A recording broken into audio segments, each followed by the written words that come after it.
Washington ডিসিতে বন্দুকধারীর গুলিতে ২ Israeli দূতাবাস কর্মী নিহত।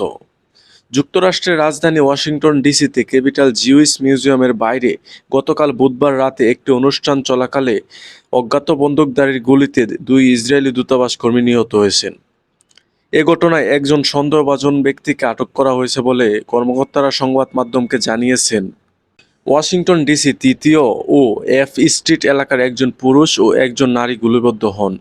ঘটনাস্থল জাদুঘরের কাছে অবস্থিত। এই এলাকা যুক্তরাষ্ট্রের কেন্দ্রীয় তদন্ত ব্যুরো এফবিআই ও মার্কিন এটর্নির অফিস রয়েছে। ওয়াশিংটনে ইসরায়েলি দূতাবাসের মুখপাত্র তাল নাইম কোহেন বলেন, নিহত ২ কর্মীকে খুব কাছ থেকে গুলি করা হয়েছে। তারা দুজনেই একটি ইহুদি অনুষ্ঠানে অংশ নিচ্ছিলেন। ইসরায়েলি দূতাবাসের পক্ষ থেকে হামলাকারী, ভুক্তভোগী কিংবা হামলার উদ্দেশ্য সম্পর্কে তাৎক্ষণিকভাবে কোনো মন্তব্য করা হয়নি। মার্কিন হোমল্যান্ড সিকিউরিটি সেক্রেটারি ক্রিস্টি নোয়েন নিশ্চিত করেছেন, গুলিতে নিহত ব্যক্তিরা ইসরায়েলি দূতাবাসের কর্মী। তিনি এক্সে পোস্টে লিখেছেন, আমরা সক্রিয়ভাবে ঘটনা তদন্ত করছি এবং শীঘ্রই আরও তথ্য জানাবো। আমরা হামলাকারীকে অবশ্যই বিচারের আওতায় আনব। তো দর্শক, আজকের মতো এখানে শেষ করছি। দেখা হবে আবারও নতুন কোনো ভিডিওতে। সে পর্যন্ত সুস্থ থাকুন, ভালো থাকুন। ধন্যবাদ।